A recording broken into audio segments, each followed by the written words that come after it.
같이 기도하겠습니다.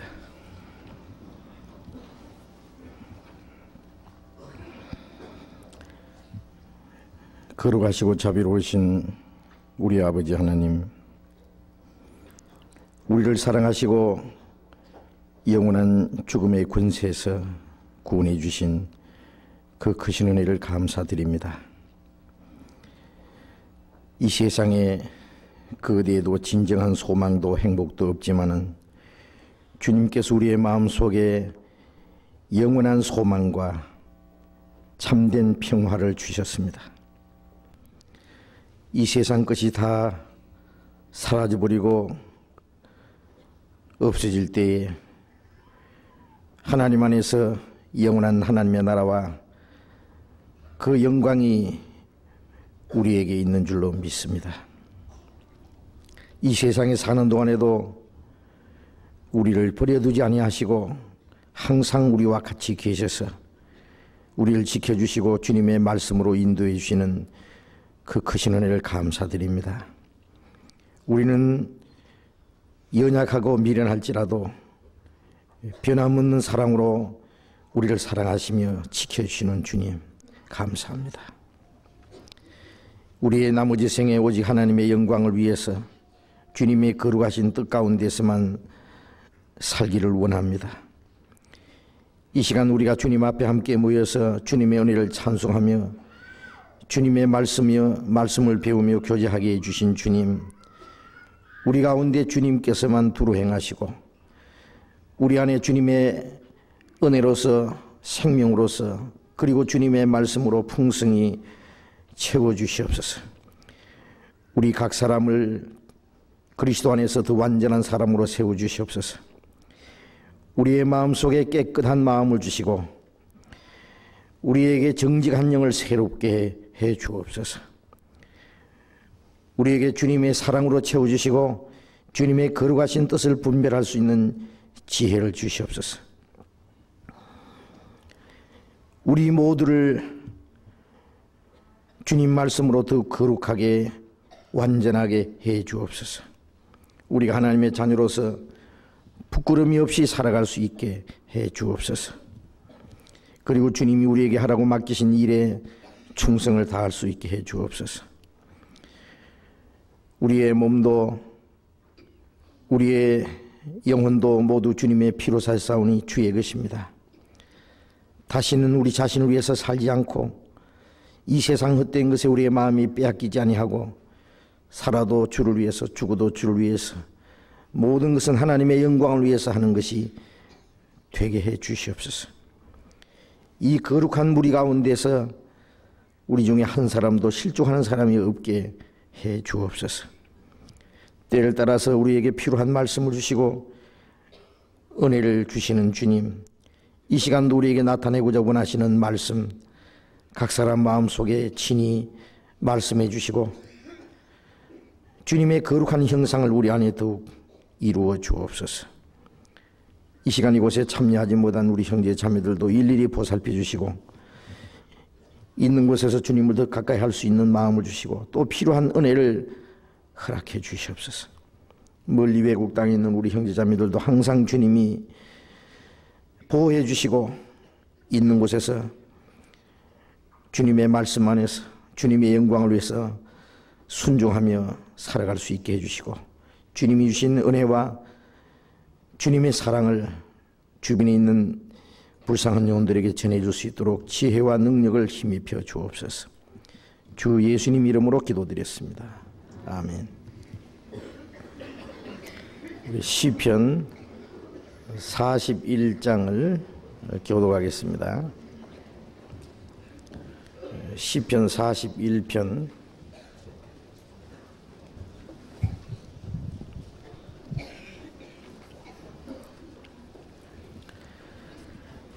구약성경 831페이지 시편 41장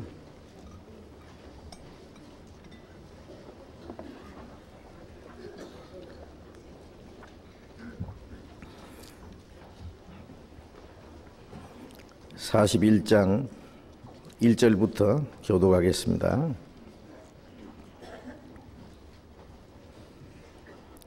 빈약한 자를 권고하시는 자가 복이 있으며 재앙의 날에 여호와께서 저를 건지시리로다.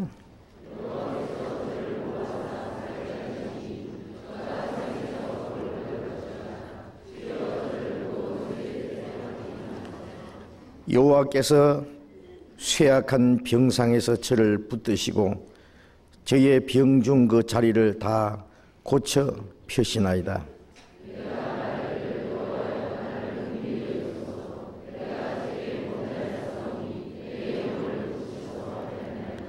나의 원수가 내게 대하여 악담하기를 저가 어느 때이나 죽고 그 이름이 언제나 멸망할꼬 하며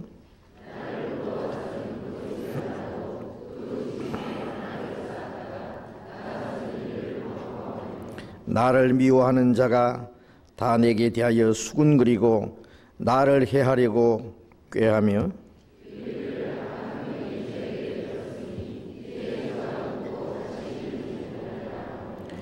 나의 신뢰하는 바 내 떡을 먹던 나의 가까운 친구도 나를 대적하여 그 발꿈치를 들었나이다.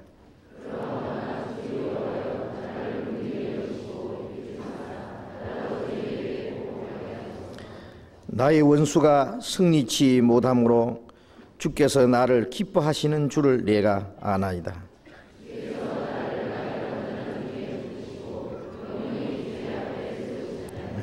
같이 읽겠습니다. 여호와 이스라엘의 하나님을 영원부터 영원까지 찬송할지로다. 아멘. 아멘. 찬양대에 찬송해 주시겠습니다.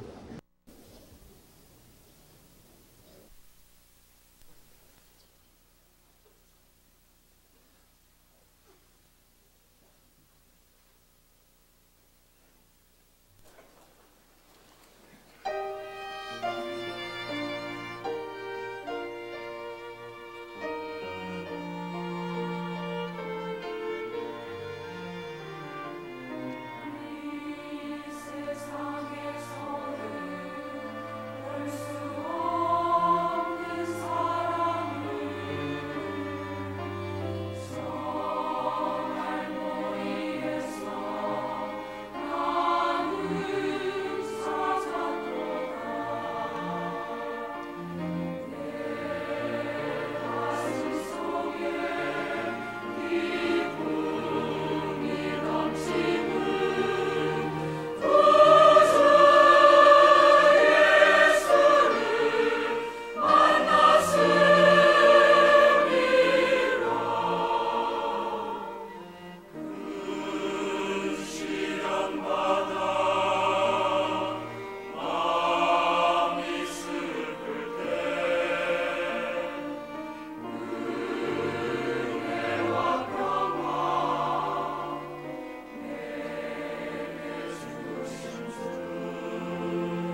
성경 야고보서 2장을 찾겠습니다. 신약 성경 372페이지 야고보서 2장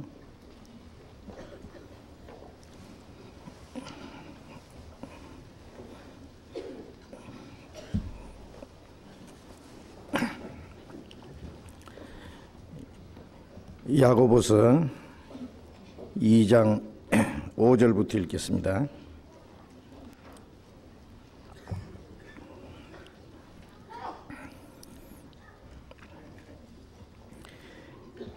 내 사랑하는 형제들아, 들을지어다.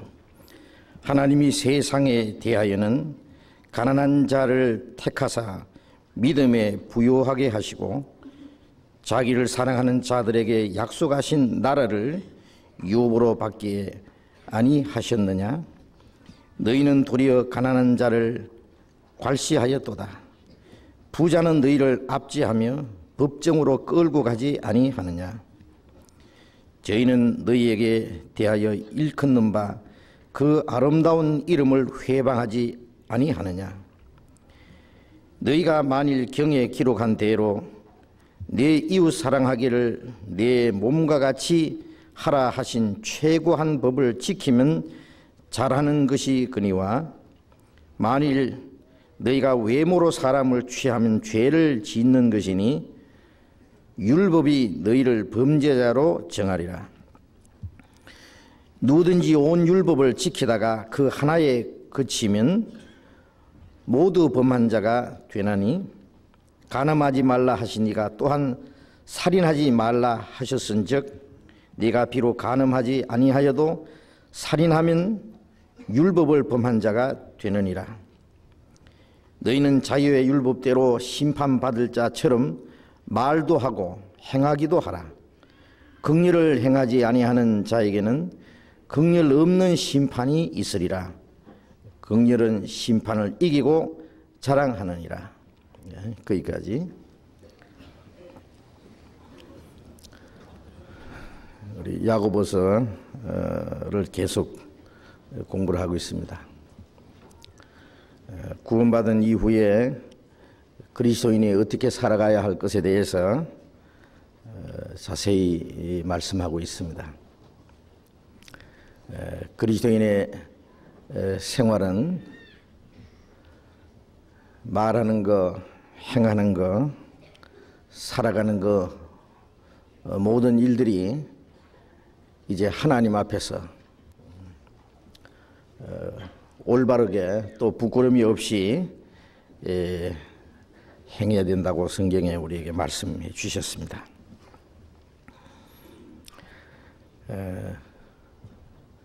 야고보서 2장에는 너희가 영광의 주 우리 주 예수 그리스도를 믿는 믿음을 받았으니 사람을 외모로 취하지 말라.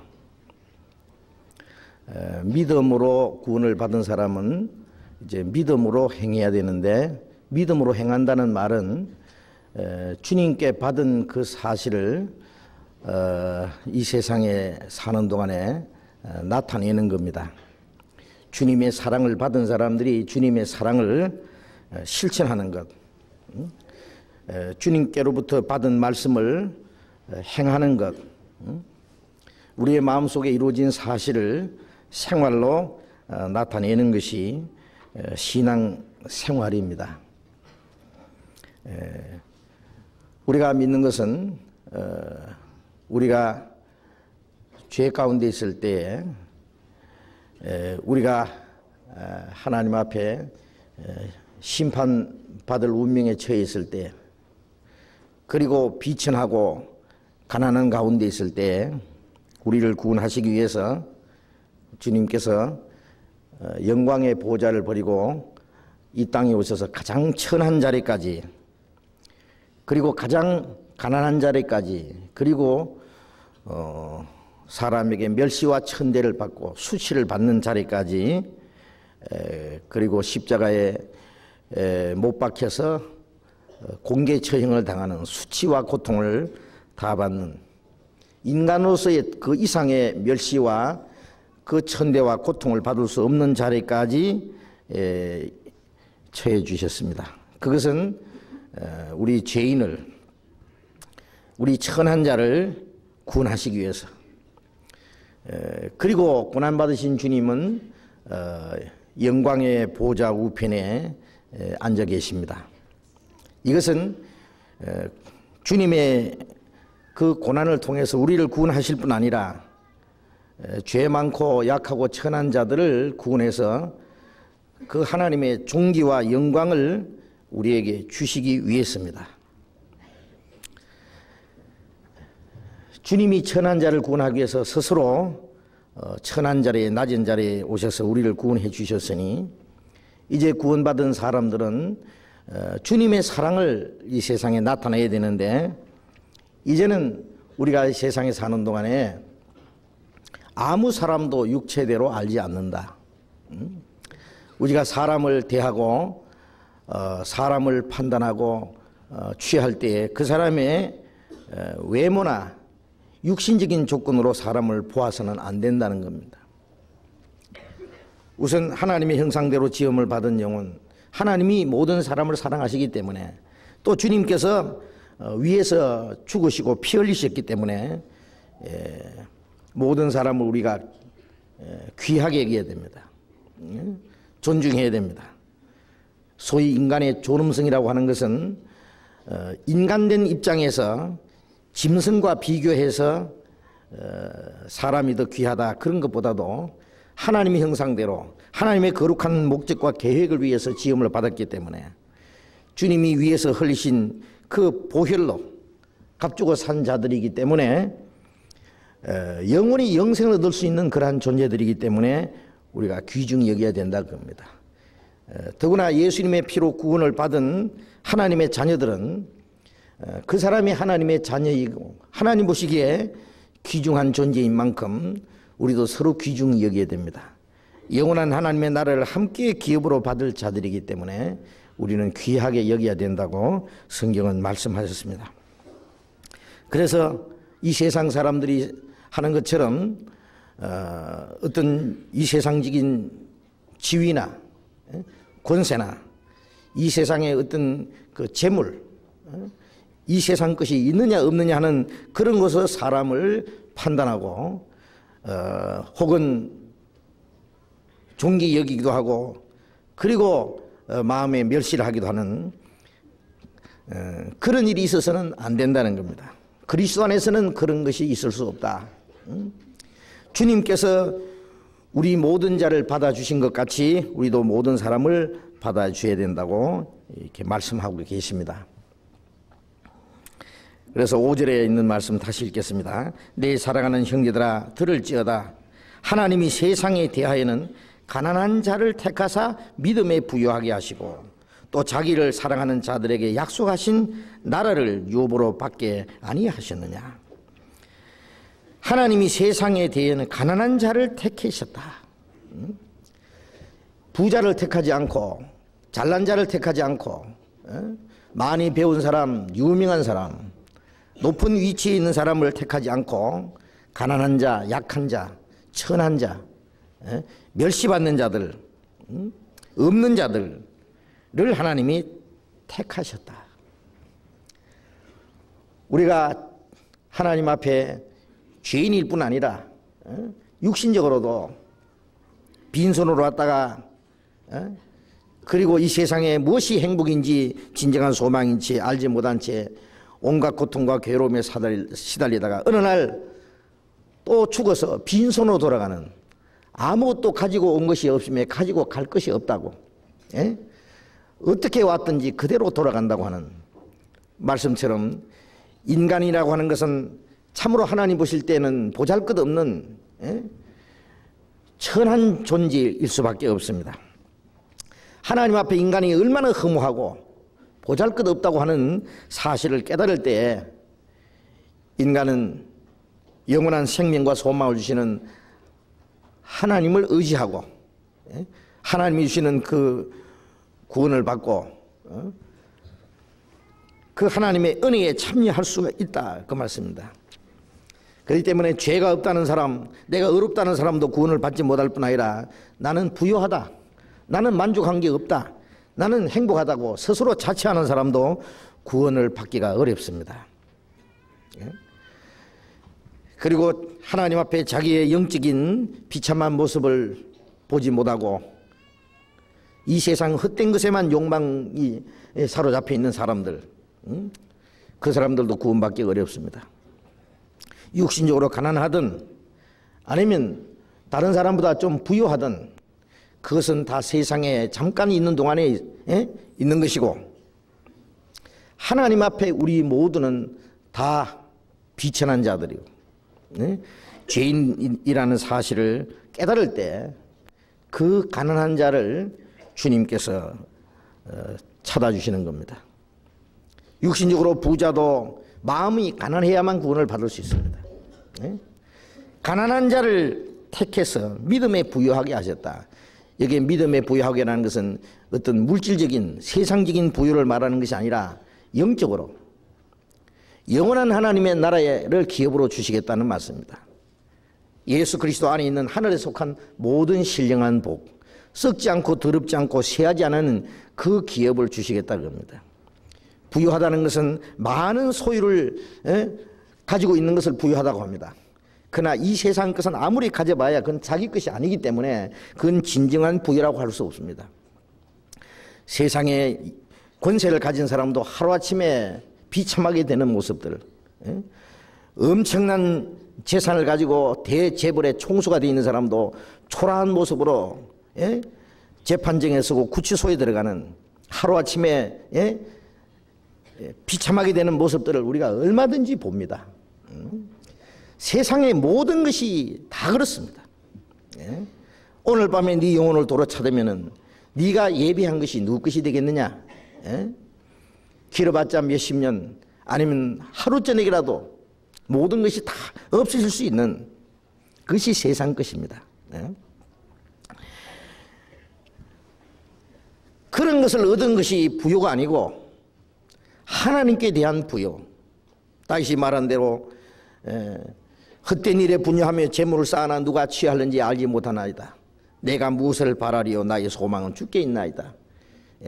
이 세상 헛된 그게 내 마음에 빼앗을 것이냐 뺏길 것이냐, 내가 그런 것을 바랄 것이냐, 아니다. 나의 소망은 주께 있습니다.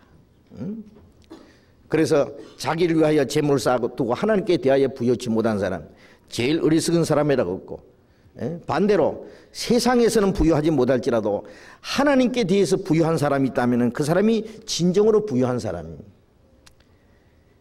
그 사람이 행복한 사람입니다. 그래서 바울 사도는 말하기를 우리는 아무것도 없는 자 같으나 모든 것을 가진 자로다. 하나님 보실 때 모든 것을 가진 자들입니다. 세상에서 가난한 자를 택하사 믿음에 부여하겠다. 이 말씀은 우리에게 한없는 그런 위로와 기쁨을 주는 말씀입니다.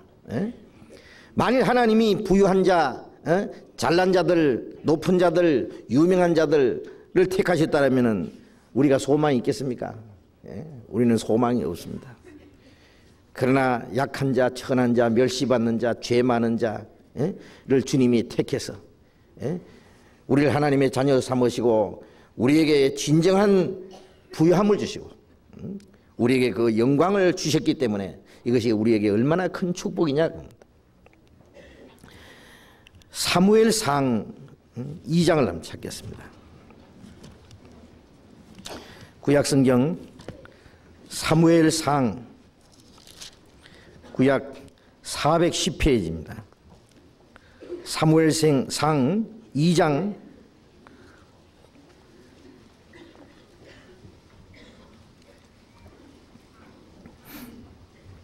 7절 8절을 같이 읽겠습니다. 여호와께서는 가난하게도 하시고 부하게도 하시며 낮추기도 하시며 높이기도 하시는도다. 가난한 자를 진토에서 일으키시며 빈핍한 자를 구름더미에서 드사 귀족들과 함께 앉게 하시며 영광의 위를 차지하게 하시는도다. 땅의 기둥들은 여호와의 것이라 여호와께서 세계를 그 위에 세우셨도다. 하나님께서는 부자를 가난하게도 하시고 가난한 자를 부하게도 하십니다. 그러나 하나님이 주시고자 하시는 부요는 세상 것이 물론 아니죠. 예? 가난한 자를 진토에서 일으키시며 빈필요한 자를 그름더미에서 드사 귀족들과 함께 앉게 하시며, 예? 이 귀족이라고 하는 것은 영광이 있는 자들, 하나님 보실 때의 영광스러운 자들입니다. 예? 이 세상의 높은 자들이 귀족들이 아니죠. 그리스도 안에서 거룩하게 된 무리들, 하나님 보실 때 귀족들입니다. 그 귀족들과 함께 앉게 하시며 영광의 위를 차지하게 하신다. 하나님의 영광의 위를 차지하게 한다. 그름더미에서 쓰레기통에서 뭘 누가 뒤적뒤적 해가지고 거기서 더러운 그 쓰레기통에 뭘 하나 주워가지고 그걸 깨끗이 닦아서 자기 집에 가장 그 좋은 자리에다 갖다 놨다면은요, 참 그거 징계한 게 아니겠습니까? 하나님께서는 그름더미에서, 죄악의 그 그름더미에서, 예? 진토에서 우리를 일으켜서, 예? 귀족들과 함께 앉게 하시며 거룩한 무리 가운데서 기업을 얻게 하시고 영광의 위를 차지하게 하신다. 예. 이것은 하나님 보실 때 너무나 귀한 겁니다. 그래서 하나님은 영광을 받으실 겁니다. 예. 그렇게 하시는 것은 하나님께서 영광을 받으시기 위해서, 아무도 하나님 앞에 자랑하지 못하게 하기 위해서입니다. 고린도전서 1장을 찾겠습니다. 고린도전서 1장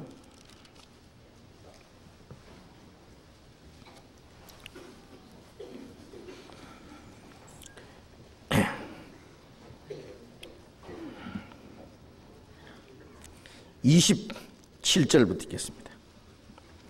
고린도전서 1장 27절. 그러나 하나님께서 세상의 미련한 것들을 택하사 지혜 있는 자들을 부끄럽게 하려 하시고 세상의 약한 것들을 택하사 강한 것들을 부끄럽게 하려 하시며 하나님께서 세상의 천한 것들과 멸시받는 것들과 없는 것들을 택하사 있는 것들을 폐하려 하시나니 이는 아무 육체라도 하나님 앞에서 자랑하지 못하게 하려 하심이라. 하나님께서 세상에 미련한 것을 택해서 지혜 있는 자를 부끄럽게 하신다. 예? 세상에 지혜 있는 자가 뭐겠습니까? 아무리 지혜 있어 봐야 이 세상에 없어질 것에 대한 지혜지. 예? 그 지혜는 하나님 보실 때 미련한 것입니다. 그래서 미련한 자를 택해서 신령한 지혜를 주시고 영광스러운 하나님의 뭘 아는 지혜를 주심으로 세상에 지혜 있다는 자들을 부끄럽게 하시고 세상에서 약한 것들을 택하사 강한 것들을 부끄럽게 하시는, 이 세상에 강하다고 하는 자들 잠시 후에 다 없어지고 망할 것이지만은 하나님께서는 이 세상에 존재 없는 약한 자들, 하나님의 그 영광에, 승리의 영광에 참여하게 할 때 강한 자들이 그 앞에서 부끄럽게 될 겁니다. 하나님께서 세상의 천한 것들과 멸시받는 것들, 없는 것들을 택하사 가진 것이 없고 또 천하고 멸시받는 자들, 존재 없는 것들을 택하사 있는 것들을 폐하려 하시나니 이는 아무라도 그 육체를 자랑하지 못하게 합니다. 그래서 우리는 하나님 앞에 자랑할 것이 아무것도 없습니다.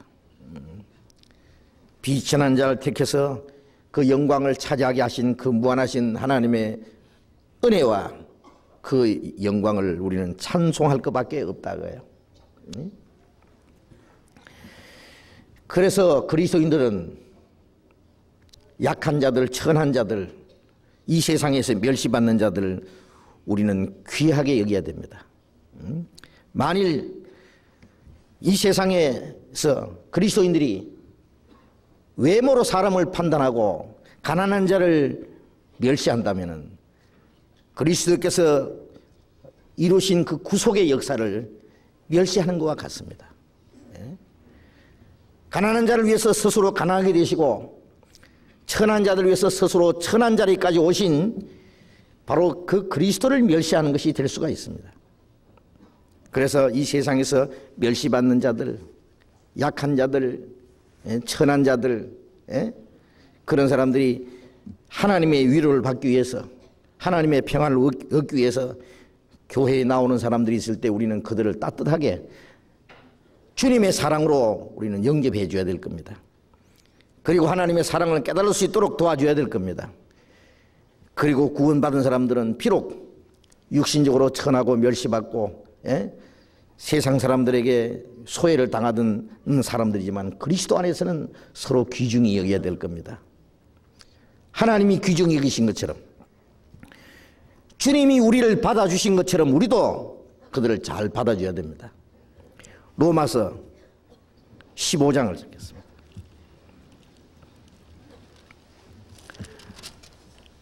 로마서 15장 7절, 15장 7절, 15장 1절 먼저 읽겠습니다. 우리 강한 자가 마땅히, 같이 읽겠습니다. 15장 1절. 강한 자가 마땅히 연약한 자의 약점을 담당하고 자기를 기쁘게 하지 아니할 것이라. 그 다음에 7절 같이 읽습니다. 이러므로 그리스도께서 우리를 받아 하나님께 영광을 돌리심과 같이 너희도 서로 받으라. 강한 자가 연약한 자의 약점을 담당하고, 우리 안에서 약한 자, 영적으로 약하거나 육신적으로 약하거나 그런 사람들, 그 약점을 서로 담당하고 서로 받으라 그래요. 그리스도께서 우리를 받아서 하나님께 영광을 돌리신 것 같이 천하고 약한 자, 하나님 보실 때 보잘것없는 자들을 그리스도께서 우리를 받아서 하나님께 영광을 돌리심 같이 너희도 서로 받으라.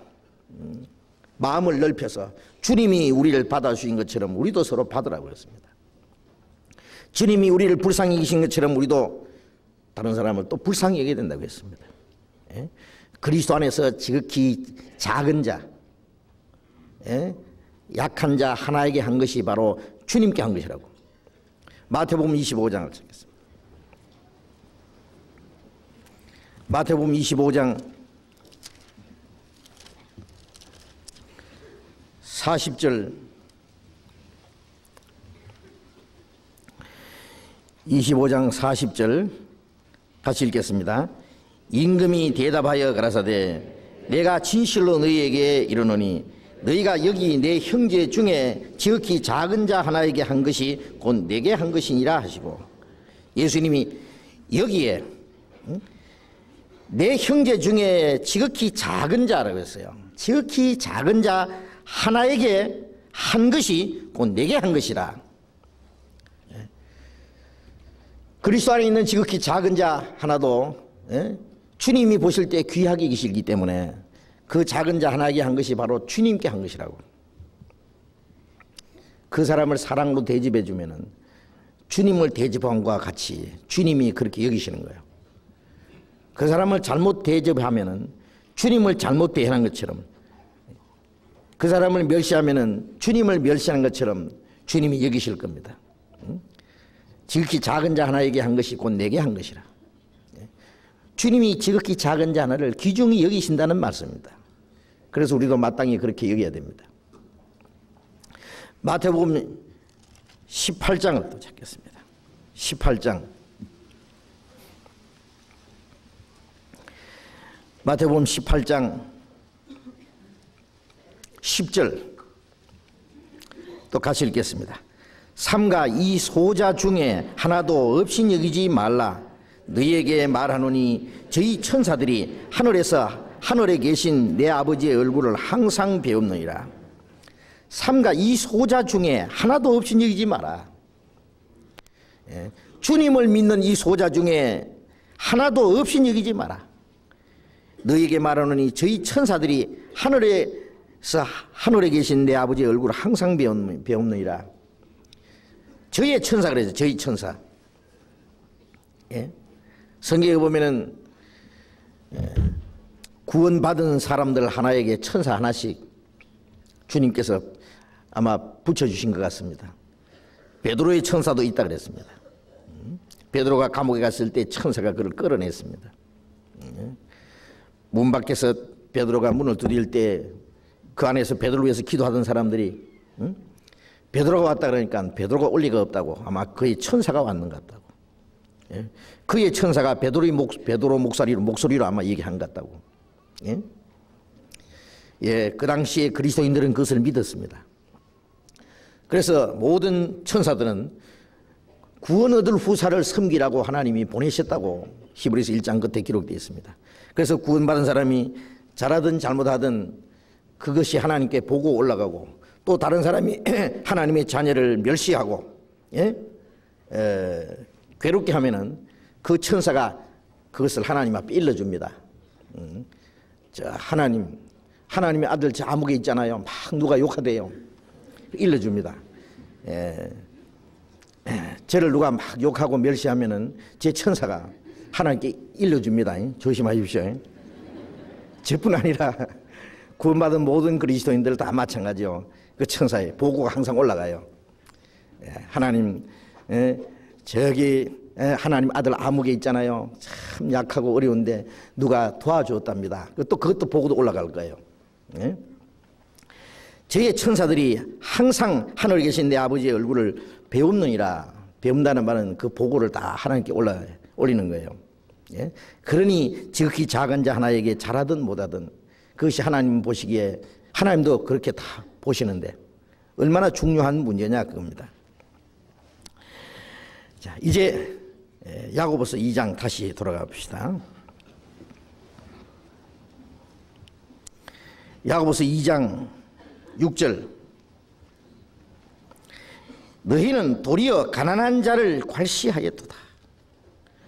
부자는 너희를 압제하며 법정으로 끌고 가지 아니하느냐. 그런데 하나님은 이렇게 가난한 자를 사랑하시고 가난한 자를 택하시고 믿음에 부유하게 하시고 가난한 자를 귀중히 여기시는데, 너희는 도리어 가난한 자를 괄시했도다. 그거는 믿음과 바로 완전히 역행되는 행위다 그거예요. 어째서 너희는 가난한 자를 괄시했느냐? 왜? 부자가 들어오면은 여기 좋은 자리에 앉아서서 그렇고, 가난한 자가 오면은 저기 섰든지 뭐 발등에 앉았든지 뭐 어쩌든지, 이렇게 차별 대우하는 것은 이거는 가난한 자를 괄시하는 거다. 그것은 옳지 못하다 그래요. 부자, 너희가 그렇게 떠받들고 그 존경한다고 하는 그 부자는 어떤 사람들이냐? 부자는 너희를 압제하며 법정으로 끌고 가지 아니하느냐. 부자는 너희를 압제한다고요. 여기서 말하는 부자는 아마 구원을 받지 못한, 확실한 믿음을 갖지 못한 부자 같습니다. 왜? 부자가 확실히 구원받았으면은 자기가 부자라고 해서 가난한 자를 억압하고 법정으로 끌고 가고 가난한 자를 짓밟고 멸시하겠어요? 자기 부자라고? 그리스도 안에 있는 부자는 스스로 자기의 낮아짐을 자랑하라고. 그리스도 안에서는 다 형제라고 하는, 부자나 가난한 자나 다 주님의 피로 구원받은 형제 자매라고 알기 때문에 교회 안에서 부자라고 해서 자기가 특별히 말이죠, 가난한 자를 억누르고 짓밟고 그렇게 할 수 없을 거예요.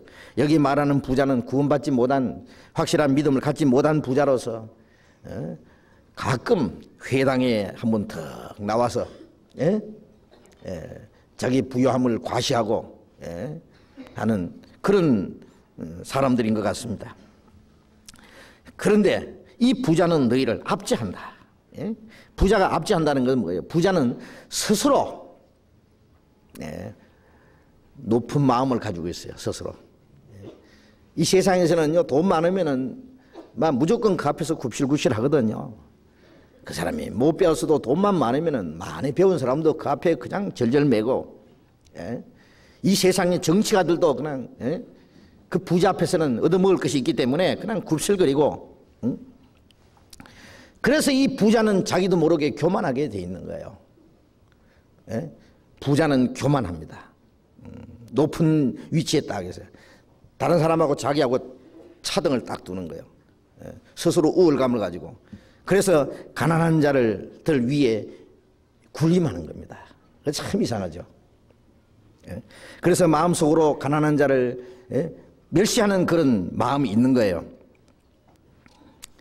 그리고 부자들은 이 세상에서 기득권을 가진 그 계층에 딱 자기가 있습니다. 부자는 높은 이 세상의 소위 권력자들, 높은 자들과 이 사교를 딱 가지고 있는 거예요. 맺어가지고 권력층에 속해 있는 겁니다. 그리고 그 권력을 가지고 남용하는 거죠. 가난한 자를 이제 멸시하고 압제한다 했습니다. 압제.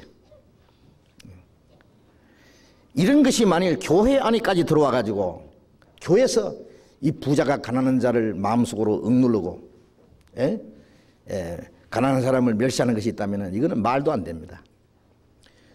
세상에서는 그럴지라도 교회 안에서는 그런 어림도 없습니다. 그런 것이 교회 안에 들어와 교회에서는 그것을 용납하지 못한다고요. 부자만 그 세상의 부자지. 세상에서 그것을 가지고 가난한 자를 억압하고 그 위에서 군림하고 그게 차별 대우를 하는 것이지 그리스도 안에서는 그게 아니다 이거예요. 그리스도 안에서는. 혹 만일 교회 안에서 그런 일이 있다면은 그것은 믿음으로 하는 것이 아닙니다. 그것은. 우리 교회도 가끔 그런 일이 있을 뻔했습니다. 그러나 그런 부자들이 가난한 사람을 억압하거나 그 위에 군림하는 그런 발붙일 곳을 주지 않을 겁니다. 우리 교회에서는 절대로 뭐 엄청난 재산을 짊어지고 와서 교회에 내놓는다고 할지라도 그 부자가 가난한 사람을 멸시하는 것, 억압하고 압제하는 것은 그는 용납을 하지 않을 겁니다. 그건 하나님이 용납하지 않기 때문입니다. 그건 진리로 하는 것이 아니기 때문입니다. 그리고 너희는 부자는 너희를 압제하며 법정으로 끌고 가지 않느냐 그랬어요. 법정으로 끌고 간. 그 당시에 이 가난한 사람들 아주 가난하고 부자들은 아주 부유하고 부익부 그러잖아요. 빈익 빈. 부자는 점점 더 부유해지고 돈이 돈을 벌고 가난한 사람은 점점 더 가난하고 그래서 할 수 없이 가난한 사람들은 부자 옆에서 얻어먹어야 되고 부자의 돈을 빌려야 되고 그래서 채무자가 돼가지고 부자 한 패 절절 매는 거예요. 이 부자들은 권력을 이용해가지고 이 타락된 이 권력자들은 언제든지 부자 편이 되는 겁니다. 옛날이나 지금이나. 그래서 이 부자들은 이 권력자들을 이용해가지고 가난한 자들 잡아가지고 법정에 끌고 가는 거예요.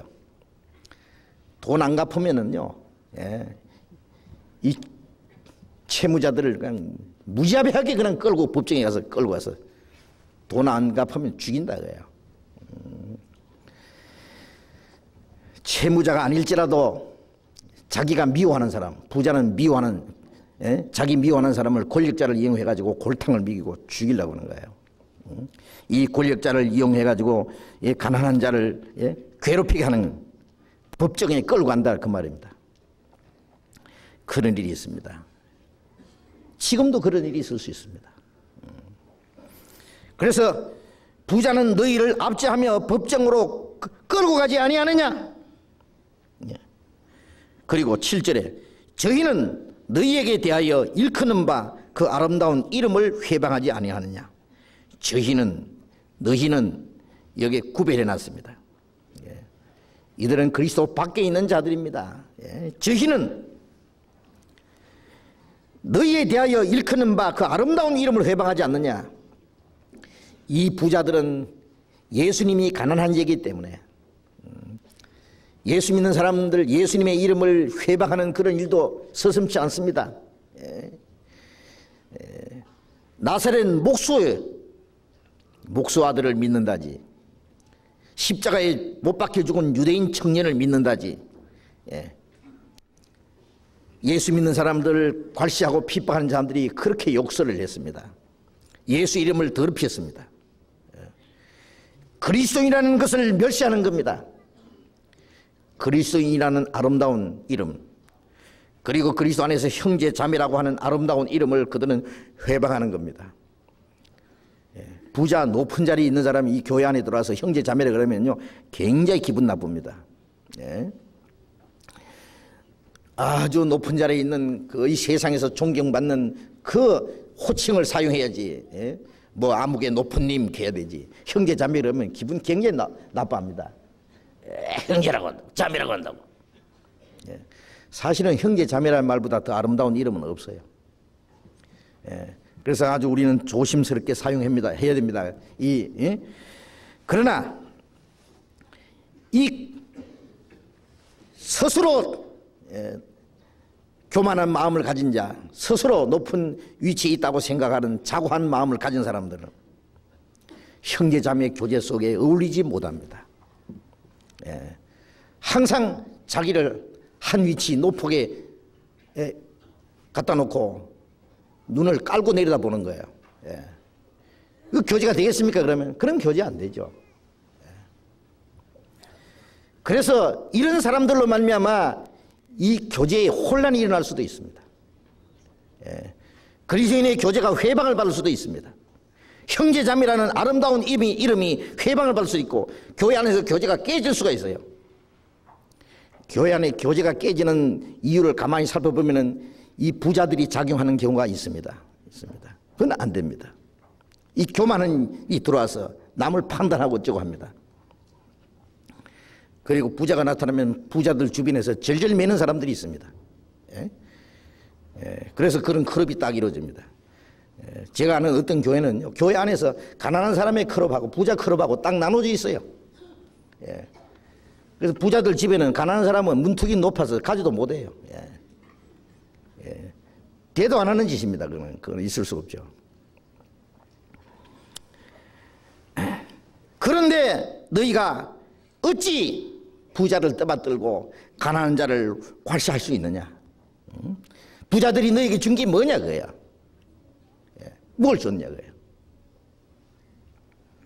돈 보따리 갖다 줬느냐? 돈 보따리 가지고 하나님 일이 되는 건 아닙니다.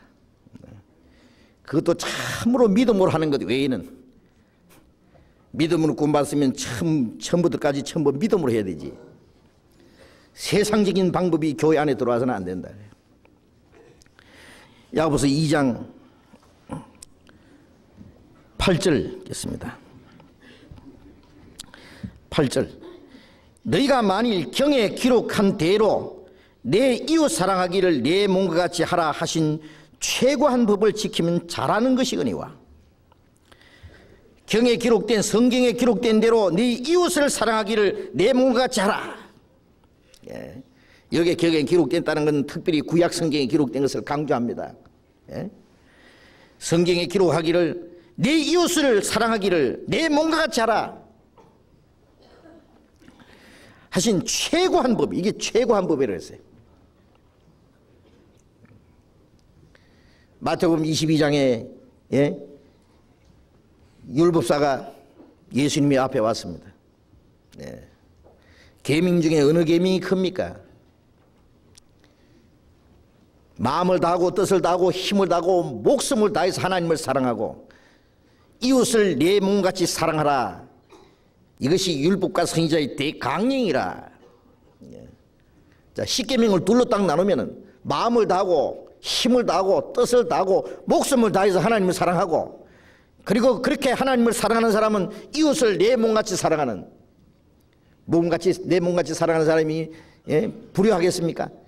이웃이라고 하는 것은 자기 외에 전부 이웃입니다.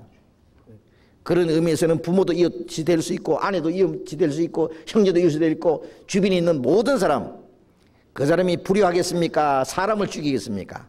이웃을 내 몸같이 사랑하는 사람이 간음죄를 짓겠습니까? 도질하겠습니까? 거짓말하겠습니까? 남의 걸 탐내겠습니까? 이웃을 내 몸같이 사랑하라. 그것은 최고의 법입니다. 이웃을 내 몸처럼 사랑할 수 있는 사람은 율법을 완전히 지킬 수 있는 사람입니다. 그건 사랑의 완성이기 때문입니다. 그런데 처음부터 그렇게 사랑할 수 있는 사람은 물론 아무도 없습니다. 마음을 다해서 목숨을 다해서 하나님을 사랑할 사람도 없고 이웃을 내 몸같이 사랑할 사람도 없습니다.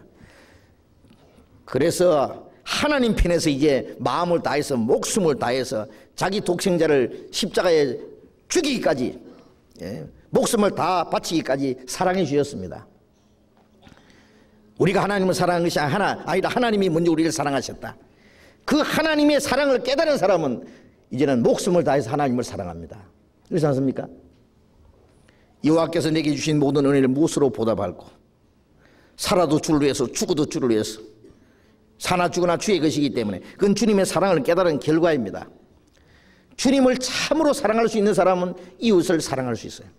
그 주님의 사랑을 가지고 사랑하는 거예요.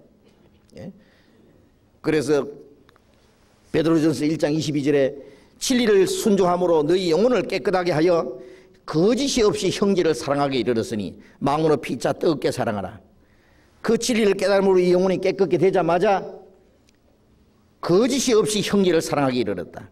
거짓이 없이 형제를 사랑한다는 것은 사람의 사랑은 다분히 조건적입니다. 내가 저 사람을 가까이 하면 내게 무슨 유익이 돌아올까? 내가 저 사람을 내게 도와주면 저 사람이 내게 어떻게 도와줄 거다. 이런 계산적인 사랑 있잖아요. 요게 자기의 어떤 이익을 계산하는 사랑은 그건 진정한 사랑이 아닙니다. 그건 거짓된 사랑입니다. 진정한 사랑은 아무것도 바라지 않고 주는 거예요. 희생하는 거예요. 그래서 주님께로부터 모든 걸 받았기 때문에 이제는 사람에게 아무것도 안 받아도 좋다. 다만 주님의 사랑을 이제 사람에게 나눠주고 그 사랑을 실천하는 것이다. 그래요. 마음으로 피차 뜨겁게 사랑하라. 그게 진정한 사랑입니다. 그게 그리스도에서부터 우러나는 사랑입니다. 그것은 주님께 받은 사랑을 나눠주는 거예요. 그 사랑으로 사랑할 수 있게 돼 있는 겁니다. 이웃을 내 몸같이 사랑하는 사람은 주님의 사랑을 실천하는 사람입니다. 주님의 교훈을 완성하는 사람입니다. 그 사람은 율법에서 말하는 율법의 요구를 이루는 겁니다. 로마서 8장 6절에 육신을 쫓지 않고 영을 쫓아 행하는 우리에게 율법의 요구가 이루어지게 합니다. 이제 율법으로 우리가 구원받는 거 아니고 하나님의 사랑을 값없이 받음으로 그 구원을 받은 사람은 그 사랑을 나눠주면은 그것은 율법이 제대로 이루어지는 거예요. 왜? 율법의 전부가 사랑입니다. 하나님을 사랑하고 이웃을 사랑하는 그 주님의 사랑은 주님의 생명이 바로 사랑이에요. 생명은 사랑이고 사랑은 생명이에요.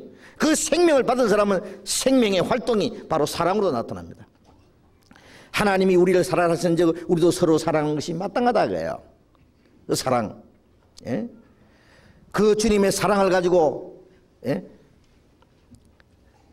이웃을 사랑할 수 있는 사람, 내 몸처럼 사랑할 수 있는 사람, 약한 자를 자기의 연약한 것처럼 약점을 서로 담당할 수 있는 사람이 사람을 외모로 취하겠습니까? 그런 사람은 외모로 취하지 않습니다. 약한 자, 자기보다 약하다고 짓밟고 가난하다고 멸시하고 그렇게 하지 않는다 그래요. 그 약점, 그 가난한 거, 어려운 걸 자기가 당하는 것처럼 그렇게 느낄 것이다 그래요. 그래서 이웃 사랑하기를 내 몸같이 하라 하신 최고한 법을 지키면 잘하는 것이다. 그건 당연한 것이다 그래요. 갈라디아서 5장 6절에 보면은 할례나 무할례나 아무 유익이 없다. 유대인들은 할례를 받아야 된다. 받을 필요 없다 따지지만은 할례가 무할례가 무슨 소용이 있느냐. 그리스도 안에서 오직 사랑으로 역사하는 믿음뿐이라 그랬어요. 사랑으로 역사하는 믿음. 믿음은 사랑으로 역사하는 믿음입니다. 사랑으로. 사랑을 받아서 구원을 받았고 사랑이 이제 밖으로 나타나는 거예요. 사랑으로 역사하는 믿음. 그건 당연한 것이다 그래요.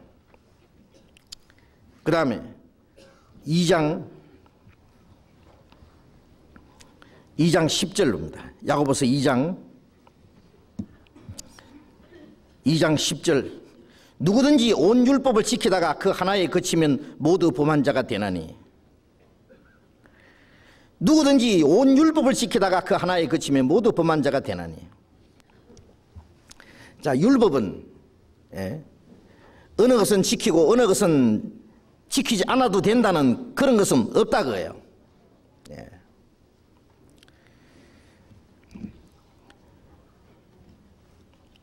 모든 율법을 다 지키다가 하나만 범해도 모두 범한 자가 된다는 말은 죄삭은 사망이기 때문에 큰 죄도 사망이고 작은 죄도 사망이고 살인한 자도 사망이고 미워하는 자도 심판을 받게 되고 나가라는 자는 공회에 잡혀되고 미라는 놈이라 하는 자는 지옥불에 들어가게 된다. 사람을 죽여서 실제로 살인한 사람이나 남을 무시해서 마음으로 살인하는 것이나 미련한 놈이라 하는 자는 지옥불에 들어가게 된다. 마음의 음욕을 품은 자는 이미 간음했다. 탐내지 마라. 모든 것이 다 법입니다.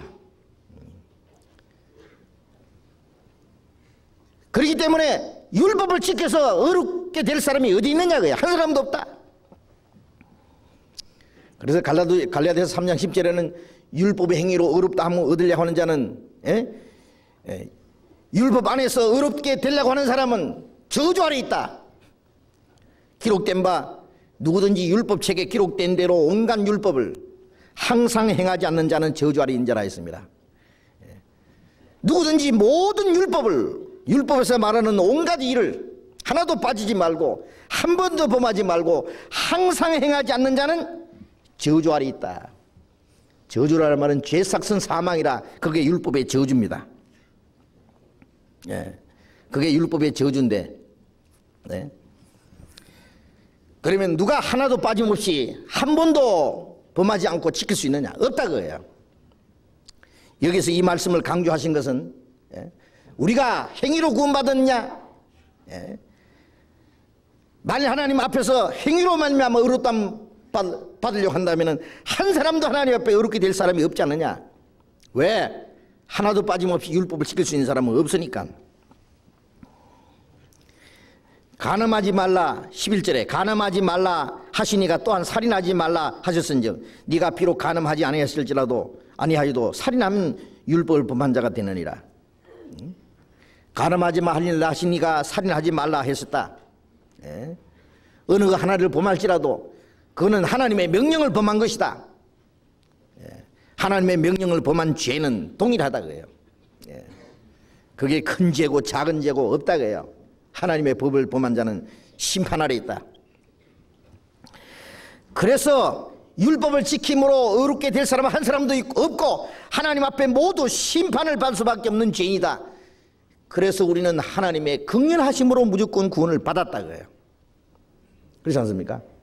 하나님의 긍휼이라는 것은 율법과 관계없이 율법을 다 범한 자, 심판받을 자를 무조건 용서해 주신 거예요. 우리가 범한 그 율법의 저주를 예수님이 대신 받았다. 그가 나무에 달려 그 몸으로 율법의 저주를 담당하셨다고 갈라디아 3장에 이렇게 기록했습니다. 예수님 우리 죄를 담당하셔서 죽으심으로 우리 죄를 대속하시고 우리는 무조건 하나님의 긍휼하심으로써 우리를 구원해 주셨다. 누가복음 18장에 셀이 가슴을 치면서 슬피 하나님 앞에 부르짖었습니다. 하나님이여 나를 불쌍히 여옵소서. 나는 죄인으로서이다. 이 사람은 간음죄도 지었고 도둑질도 했고 온갖 별별 죄를 다 지었습니다. 지옥 미창이까지 떨어질 수밖에 없는 죄 덩어리다 그래요. 그러나 나는 죄인입니다. 나를 불쌍히 여옵소서. 그 사람이 의롭다 하심을 받고 집에 내려갔다. 그 무조건 하나님의 긍휼로 구원을 받은 거예요. 우리가 하나님의 긍휼이 아니면 구원받을 수 있는 사람이 어디 있느냐? 한 사람도 없다 그래요. 에베소서 2장을 찾겠습니다.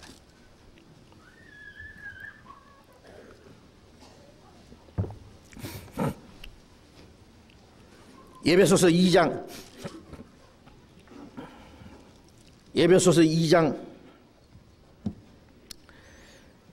3절부터 5절까지 같이 읽어봅시다.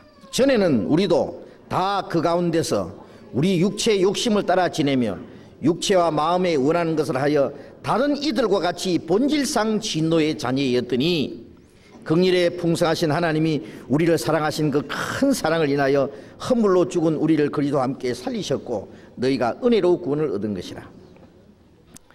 전에는 우리도 다 공중못에 잡은 마귀가 끄는 대로 그 가운데서 우리 육체의 욕심을 따라 지냈다.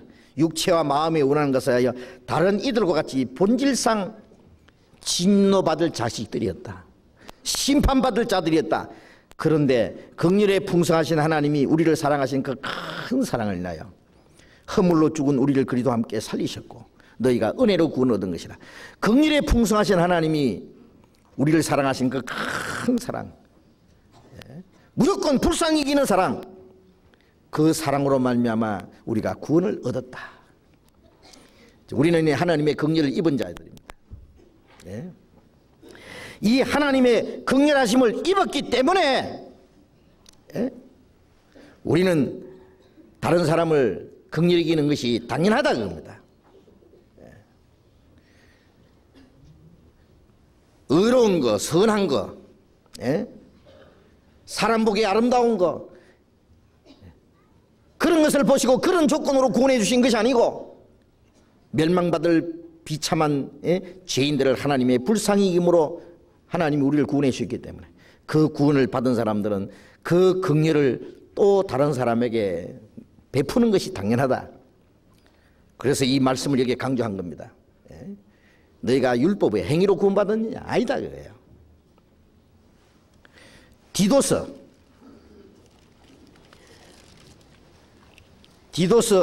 3장 394페이지.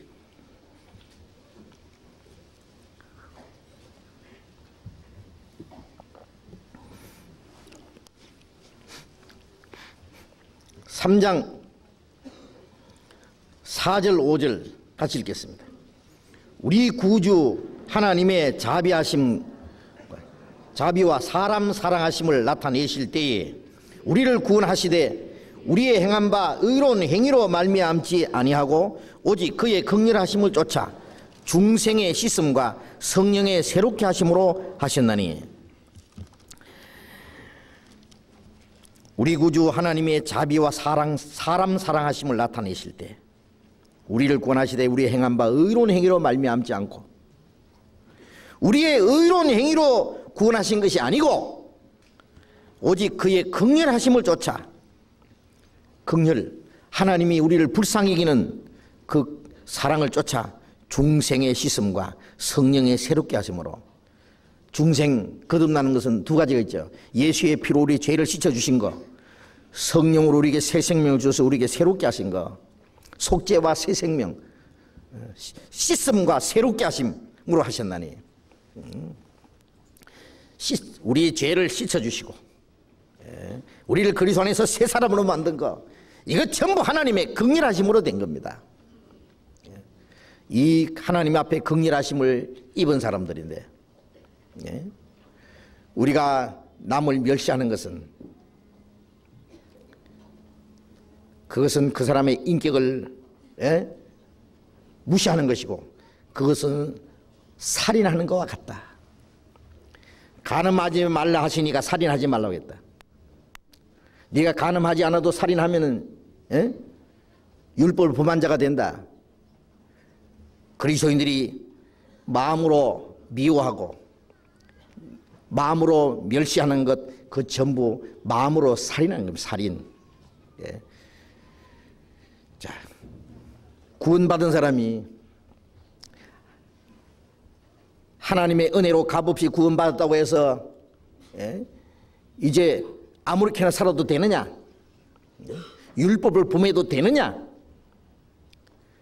그리스도인이 율법 아래 다시 돌아가는 것이 아니고 하나님의 사랑을 받은 사람이 그 사랑 안에 살면은 사랑을 실천하는 사람이 율법을 범하지 않습니다. 그 사랑을 실천하지 않을 때는 율법이 너희를 범죄자로 인정하리라. 그리스도인이 성령을 따라 살지 못하면은 율법이 그 사람의 죄를 정죄할 겁니다. 법이 정죄할 겁니다. 그래서 성령을 따라 사는 사람 율법의 요구를 이루는 것이다. 그런데 사람을 외모로 취하는 자는 결국 율법을 범하는 자가 되는 겁니다. 사람을 외모로 취하는 자는 하나님이 구원해 주신 그 은혜를 망각하는 사람이다 그래요. 하나님은 약한 자, 가난한 자를 사랑하시고 구원하시는 분이시기 때문에 주님이 사람을 보시는 것처럼, 주님이 불쌍히 여기는 것처럼 우리도 그렇게 해야 되는 마땅한데 말이에요. 잠언 14장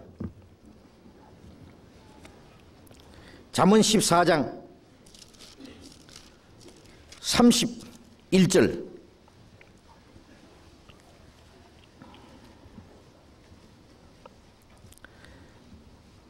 14장 31절 같이 읽겠습니다.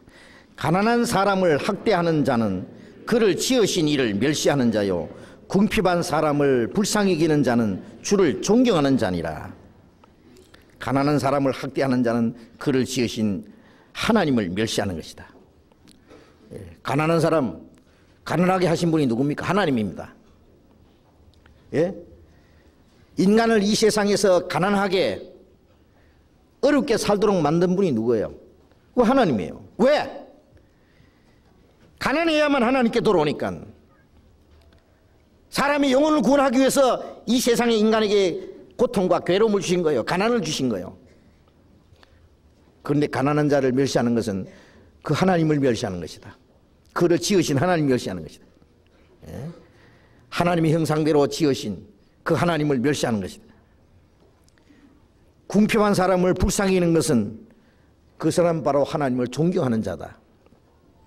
하나님을 존경하는 사람은 약한 사람, 가난한 사람, 가난하거나 부하거나, 부한 사람도 하나님 앞에는 가난하기 때문에 모든 사람을 차별 없이 불쌍히 여기는 것은 바로 하나님을 공경하는 겁니다.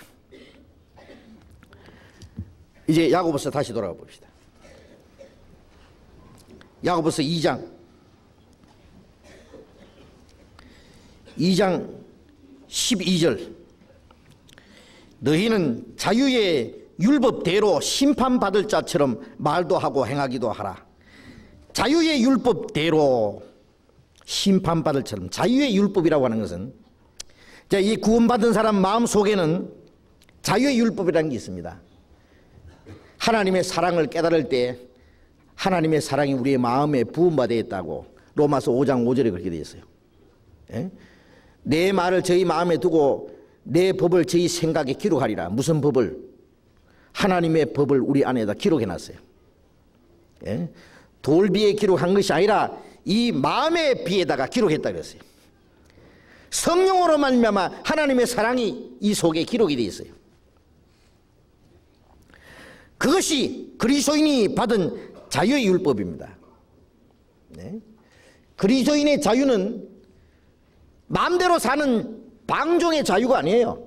어떤 사람은 자 구원을 받았으니까, 이제 율법으로 구원받은 거니 하나님 은혜로 구원을 받았으니까, 이제 우리의 행위로 천국 가는 것이 아니라 하나님의 은혜로 값없이 천국 갔으니까, 과거의 죄도 미래의 죄까지 다 사했으니까, 이제 우리 행위로 이제 심판받는 것도 아니다. 이제는 율법에서 해방됐다. 그래서 율법을 지키려고 하는 것도 아니고, 또 우리가 선하게 살려고 하는 것도 아니다. 그래야지 이제 방종으로 흐릅니다. 그것이 자유가 아닙니다. 너희가 자유를 위해서 부르심 받았으나 그 자유를 육체의 기로 삼지 마라. 그 자유를 악을 가려운 데 사용하지 마라 그랬어요. 자기 마음대로 사는 자유, 그건 그리스도인의 자유가 아니에요. 그 방종의 자유, 그건 마귀가 주는 자유예요. 자기의 죄를 합리화시키라고 하는 자유가 아니다 그거예요. 그리스도인의 자유는 순종의 자유입니다. 자유의 율법이라는 것은 이 속에 하나님께서 하나님 말씀을 순종하고자 하는 마음을 주셨어요. 하나님이 기뻐하시는 뜻을 소원을 두고 행하게 하시는, 그게 성령 우리의 마음에 기록해 주신 자유의 법입니다. 그건 그리스도인의 사랑입니다. 사랑은 이제 저절로 우러나서 하나님을 사랑하고, 저절로 우러나서 형제를 사랑하고, 다른 영혼을 불쌍히 여기고, 그것은 우리의 마음에 새긴 법입니다. 법. 그 자유의 율법대로 심판받을 자처럼 말도 하고 행하기를 하라. 우리가 하나님 앞에 설 때에 그 자유의 율법을 가지고 어떻게 살았느냐, 거기에 대해서 우리가 심판을 받을 거예요. 우리 안에 성령의 인도하시는 대로, 하나님의 사랑이 우리 안에 역사하시는 대로 살았느냐 못 살았느냐, 거기에 대해서 하나님의 사랑을 베풀었느냐, 하나님이 너희를 불쌍히 여긴 것처럼 너도 남을 불쌍히 여기느냐, 거기에 대해서 심판받을 것이다 그 말이에요. 내가 하나님께로 엄청난 사랑을 받았는데 1만 달란트 빚을 탕감받은 사람이 100데나리온 사람 빚진 사람 붙잡고 딱 붙잡고 갚아라. 내가 지금 돈이 없는데 좀 연기시켜 주시오. 내가 반드시 갚겠습니다. 안 갚아? 잡아가지고 옥에다 집어넣었다 그랬어요. 1만 달란트 탕감시킨 사람이 그 소식을 들었다고 하자. 그 사람 잡아다가, 야 이놈아, 내가 너를 불쌍hin같이 너도 네 동료를 불쌍히 하는 것이 마땅치 않느냐? 그런데 네가 1만 달란트 탕감받았는데 100데나리온 빚진 사람 네가 잡아가다 딱 잡아가지고 너 1만 달란트 갚아라. 그랬다고 성경에 기록되어 있습니다. 우리가 하나님의 긍휼을 입었는데 그 긍휼을 남에게 베푸지 못하고, 자비를 베푸지 못하고 자기가 다른 사람에게 무자비하게 대하면은 거기에 대해서 하나님의 심판이 있을 것을 말씀했습니다. 그래서 자유의 율법대로 심판받을 자처럼 말도 하고 행하기도 해라. 그리스도인들은 말하고 행하는 것을 조심스럽게, 주님의 사랑에 위반되지 않도록 하나님의 은혜를 받은 사람답게 말하고 행동해야 된다. 왜? 거기에 대해서 언젠가는 심판받을 것이기 때문입니다. 그리스도인에도 심판이 있다는 거 아시죠? 지옥 가는 심판은 아니지만 행한 대로 심판을 반드시 받습니다. 2장 13절, 긍휼을 행하지 아니하는 자에게는 긍휼 없는 심판이 있으리라. 긍휼은 심판을 이기고 자랑하느니라. 긍휼을 행하지 않는 자는, 하나님의 사랑을 따라 행치 않는 사람, 긍휼을 행하지 않는 사람, 남에게 긍휼을 베풀지 못하는 사람은 긍휼 없는 심판이 있으리라. 내가 남을 불쌍히 여기지 않으면 내가 하나님께 불쌍히 여김 받지 못한다. 마태복음 5장 7절에 예수님이 긍휼히 여기는 자는 복이 있나니 저희가 긍휼히 여김을 받을 것이요 그러셨죠. 내가 남을 긍휼히 여기면은 하나님께 불쌍히 여김 받는다 거예요. 내가 남을 용서해 주면은 하나님도 나를 용서해 준다 거예요. 내가 남을 용서 못하면 하나님도 용서 안 한다 그랬어요. 너희가 네 죄든지 네 죄가 남의 허물을 용서하면은 하나님께서도 네 허물을 용서하시려니와 네가 남의 허물을 용서하지 않으면은 하나님께서도 너를 용서하지 않으리라. 어떤 사람 마음속에 나는 절대 용서 못해 절대로 못한대요. 무엇이 그래 절대로 용서를 못해? 그럼 하나님도 용서 안 해줍니다. 우리가 우리에게 죄 전자를 사해 준 같이 우리 죄를 사해 주옵시고, 그건 뭡니까? 하나님께서 우리 죄를 용서해 주기 때문에 남을 용서하는 것이 당연하고, 내가 남의 죄를 용서하오니 하나님도 날 용서해 주십시오. 그다 연결된 말씀입니다. 하나님께 용서를 우리가 받아야 될 사람이잖아요. 우리 허물이 얼마나 많잖아요. 그래서 우리는 구원받은 이후에도 계속 하나님 앞에 용서를 받아야 될 사람이에요. 구원받은 이후에 짓는 죄는 심판과, 영원히 지옥 가는 심판과 관계없지만은 죄를 지으면 하나님과 교제가 안 돼요. 교제가. 그래서 우리가 우리 죄를 자백해야 됩니다. 요한일서 1장 9절에 우리가 우리 죄를 자백하면 저는 미쁘시고 의로우사 우리 죄를 사하시며 모든 불의 수를 깨끗게 하실 것이요. 우리 죄를 자백하면 하나님이 우리 죄를 용서해 준다고 하는 것은 교제가 회복되는 거예요. 교제가. 구원받아서도 죄를 지으면 하나님과 교제가 안 되잖아요. 그건 하나님 잘못했습니다. 솔직히 뉘우치고 돌이키면 자백하면 용서해 준다는 것은 교제가 회복되는데, 하나님 앞에 용서받아야 될 사람이 만일 남을 용서 못하는 마음을 가지고 있으면서 하나님께 용서해달라고 하는 것은 합당치 않은 거예요. 남을 용서하지 못하는 마음부터 회개해야 됩니다.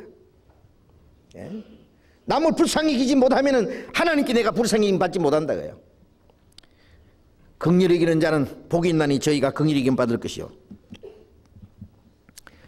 우리가 남을 불쌍히 여길 때 우리는 하나님께 불쌍히 여김 받을 수 있다는 거예요. 우리가 연약하고 부족할지라도 우리가 하나님께 항상 불쌍히 여김 받고 하나님의 사랑을 입을 수 있다는 것은 얼마나 귀한 문제가 아닙니까? 누가복음 6장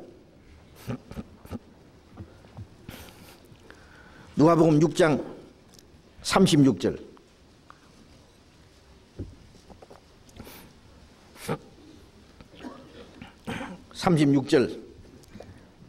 같이 읽겠습니다. 너희 아버지의 자비하심 같이 너희도 자비하라. 너희 아버지의 자비하심 같이. 자비라고 하는 것은 불쌍히 여기는 겁니다. 하나님의 아버지의 자비하심 같이 너희도 자비하라. 자비를 베풀어라. 다른 사람에게. 에베소서 4장을 보겠습니다. 에베소서 4장.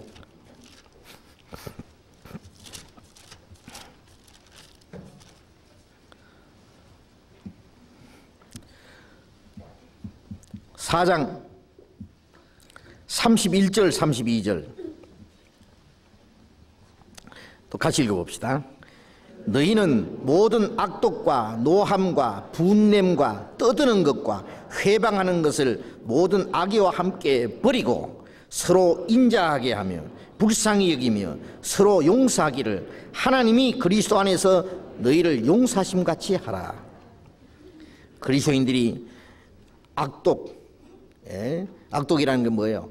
사람 속에 서로 시기하고 미워하고 싸우고 서로 어떤 오기를 가지고 분쟁하고 악독입니다. 악독과 노함과 분냄과 떠드는 것과 막 싸우고 뭐 웬 말이 그렇게 많은지요.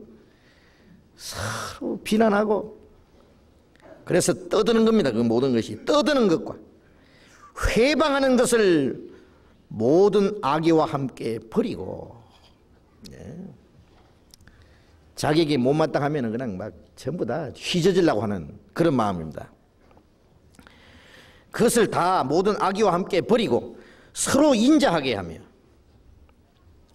불쌍히 여기며 서로 용서하기를 하나님이 그리스도 안에서 너희를 용서하심 같이 하라.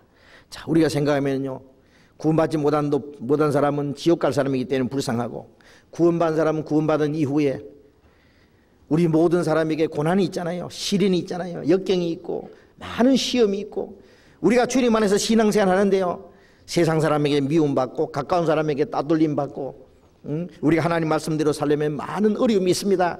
그 어려움과 시련과 고난 중에서 신앙생활을 하려고 하는 것이 우리가 볼 때 참 너무나 애처롭게 여기지지 않습니까? 우리는 서로 불쌍히 여기게 될 사람들이에요. 서로 인자하게 여기며, 그리고 서로 불쌍히 여기며 서로 용서하고 서로 용서하기를 하나님이 그리스도 안에서 너희를 용서하심 같이 하라. 그 우리가 하나님처럼 자비해지는 거예요. 자비해. 하나님의 자비하심을 가지는 거예요. 시편 18장을 봅시다. 18장 25절 봅시다. 시편 18장 25절 같이 읽겠습니다. 자비한 자에게는 주의 자비하심을 나타내시며 완전한 자에게는 주의 완전하심을 보이시며 깨끗한 자에게는 그의 깨끗하심을 보이시나니 사탁한 자에게는 주의 거스리심을 보이시느니 됐습니다. 자비한 자에게는 주의 자비하심을 나타내신다. 우리가 남을 불쌍히 여기고 자비를 베풀면은 하나님은 그 사람에게 항상 자비함을 보여주신다. 자비하심을 나타내신다. 하나님이 자비하심을 받으려면은 사람들에게 너그럽게 대해야 됩니다. 내가 남에게 까다롭게 대하면은 하나님도 그렇게 대할 거예요, 아마. 자비를 베풀지 못하면은 그 사람도 하나님이 자비 여기지 않을 거예요. 자비 여기지 않으면은 율법이 잔인하게 심판할 겁니다.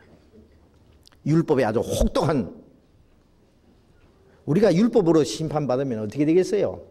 하나님의 자비하심으로 구원을 받았고 지금도 하나님의 자비하심 안에서 계속 살잖아요. 우리가 율법으로 심판받으면 구원받을 자도 없을 뿐 아니라 구원받은 후에도요, 하나님이 우리의 약점을 그냥 그대로 다 따지고 그러면요, 참 우리가 하나님 앞에 살아갈 수가 없을 거예요. 구원받은 이후에도 하나님의 자비하심을 받고 삽니다. 그 하나님의 자비하심을 계속 받으려면 우리도 하나님의 자비하심을 따라서 살아야 돼요. 자비한 자에게는 주님의 자비하심을 나타내시고 완전한 자에게는 주님의 완전하심을 나타내고 깨끗한 자에게는 주의 깨끗하심을 나타내고 사탁한 자에게는 주의 거스리심을 보이시나니.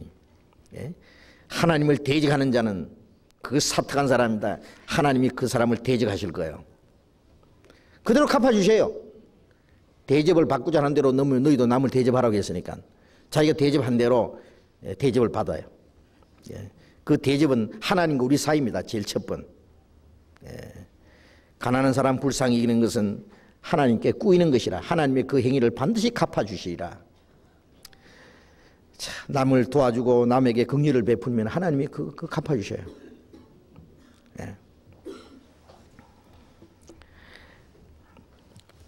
로마서 14장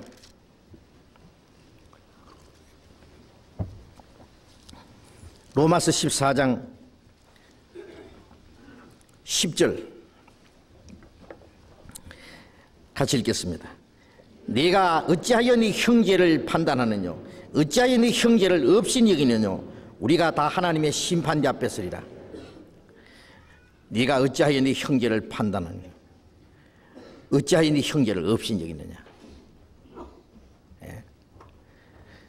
형제를 판단하고 형제를 없인 여기고 형제를 괄시하고 만일 그런다면 하나님의 심판대 앞에 설 때에 우리가 다 하나님의 심판대 앞에 서리라. 이것은 그리스도인에게 하신 말씀입니다. 우리가 남을 판단하고 남을 업신여기고 멸시하고 한 것이 있다면 하나님 앞에 가서 그대로 심판을 받을 것이에요. 긍휼 없이 행한 자는 긍휼 없는 심판을 받을 것이라. 우리가 하나님 앞에 가서 심판받을 때 긍휼이 없이 심판받을 때 어떻게 되겠어요? 우리가 재판할 때도요, 그 정상을 참작해가지고 벌을 내려야 되겠지만은 미성년자이기 때문에 생활이 어렵기 때문에 그 여러 가지 정상을 봐서 좀 봐주는 거 있잖아요. 용서해 주는 게 있잖아요. 그게 죄를 가볍게 할 수도 있고 석방시킬 수도 있어요. 당연히 무거운 벌을 받아야 되지만은 불쌍히 봐준다. 그러면 참 얼마나 좋겠어요. 불쌍히 여기는 거 없이 너도 남을 불쌍히 여기지 않았으니까 너도 맛 좀 봐라.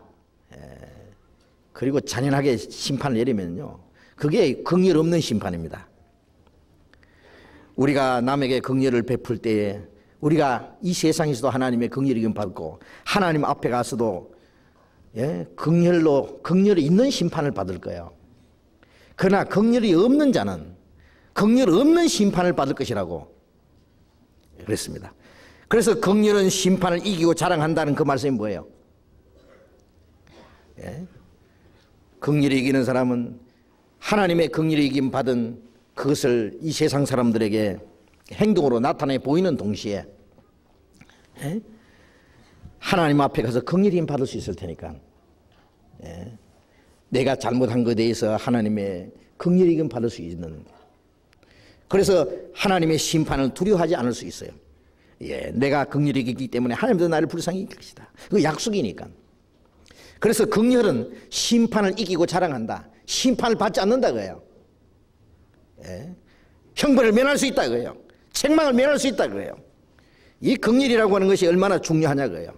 그래서 긍휼은 사랑이고, 그것은 최고의 법이고, 주님의 사랑을 실천하는 것이고, 주님의 교훈을 완성하는 것이다. 이 긍휼을 베풀지 못하는 사람은 주님의 은혜를 거스리는 것이고, 바로 믿음에 대해서 역행하는 행위다라는 것을 여기에 말씀하고 있습니다. 야고보서 2장 다시 돌아가 봅시다.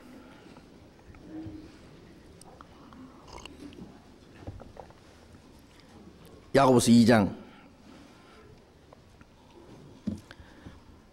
14절.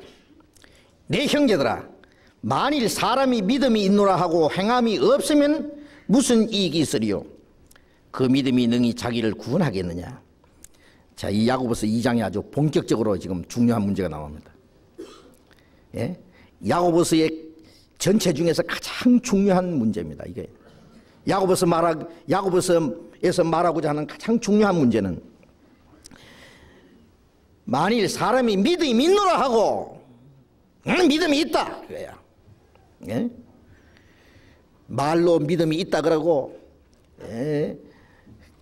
간정도 확실히 하고, 믿음을 자랑하지만은 행함이 없으면은 무슨 이익이 있으리요? 그 믿음이 능히 자기를 구원하겠느냐? 말하자면 행함이 없는 믿음이다 그래요. 믿음이 있다고 하면서 행함이 없으면은 그건 무슨 유익이 있겠느냐 자기에게. 그 믿음이, 행함이 없는 믿음이 자기를 구원할 수 있겠느냐? 그게 구원받은 믿음이냐 그거예요. 제가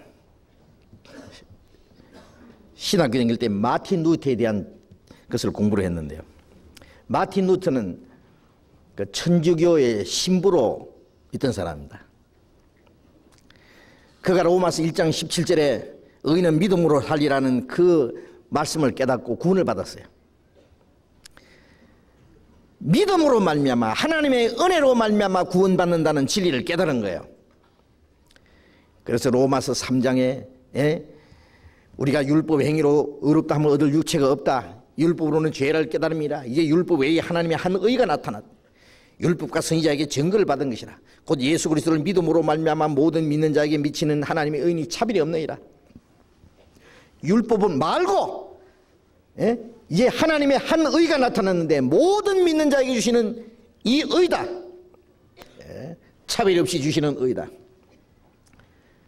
그리고 로마서 3장 24절에 그리스도 예수 안에 있는 믿음으로 말미암아 하나님의 은혜로 값없이 의롭다 하심을 얻은 자 되었다. 하나님의 은혜로 아무 공로 없이 값없이 의롭다 함 받았다는 진리를 깨달은 거예요. 그리고 천주교의 잘못된 것을 지적했어요. 그가 소위 종교혁명을 일으킵니다. 겁니다. 프로테스탄트, 이 권위와 이 교리와 종교적인 그 외형적인 것으로서 사람을 억압하고, 그 속에 생명도 진리도 아무것도 없는 그 당시에 이 천주교 세력을 향해서 항거한 겁니다. 프로테스탄트라고 하는 이 개신교라는 것은요, 반항한다, 항거한다 그 뜻입니다. 그래서 자기가 깨달은 사실을 쭉 발표를 했습니다. 교황청에서는 루트를 죽이라는 명령을 내렸습니다. 종교재판에 했을 때 누구든지 루트를 때려 죽여도 괜찮다고. 루트가 재판을 받고 돌아오는 과정에서 칼 쓰는 기사들이 숨어 있다가 루트를 납치해가지고 보호했습니다. 왜? 루트 신변이 위험하니까 저 산속의 별장에다가 감금해버렸어요. 거기서 루터가 처음 성경을 독일어로 번역을 했습니다.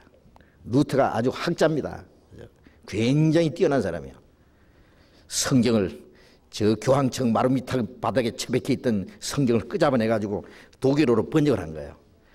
그때 루터가 하나 실수한 게 있는데 야고보서를 빼고 야고보서를 번역 안 하고 다른 것만 번역했대요. 그 이유는 뭐냐면 믿음으로 말미암아 의롭다함 받았다는 것을 막 강력하게 전하는데 야고보서 보니까 행함을 많이 강조해놨거든요. 예? 행함이 없는 믿음은 죽은 믿음이라 그러고 막 행함은 이거 잘못됐다 하고 빼버렸대요. 그것은 루터가 성경을 잘못한 겁니다. 뭐 그것뿐만 아니라 루터가 잘못한 거 많이 있었어요. 응? 이 야고보서는 행함을 강조하고 행함으로 구원을 받는다는 것을 설명한 것이 아니고 믿음을 재진단하는 말씀이요. 믿음을 재진단하는 말씀이요. 예? 그 당시에 믿음으로 말미암아 의롭다함 받는다는 예? 그 사실을 정파했죠. 예? 이 바울 사도 시대에 바울은 예? 로마서 3장 4장에서 그리고 갈라디아서 3장에서 2장 3장에서 믿음으로 말미암아 의롭다함 받는 사실에 대해서 아주 정확하게 얘기했습니다. 예. 하나님 앞에서 자기의 어떤 행위로 율법을 지킴으로 의롭게 될 사람은 한 사람도 없다. 그래서 그리스도 예수 안에 있는 은혜로 말미암아 믿음으로 구원을 받는 것이다. 예. 갈라디아서 2장 16절에는 예? 율법의 행위로 의롭다함을 얻을 육체가 없나니라. 예? 그러므로 우리가 그리스도 예수를 믿나니 예?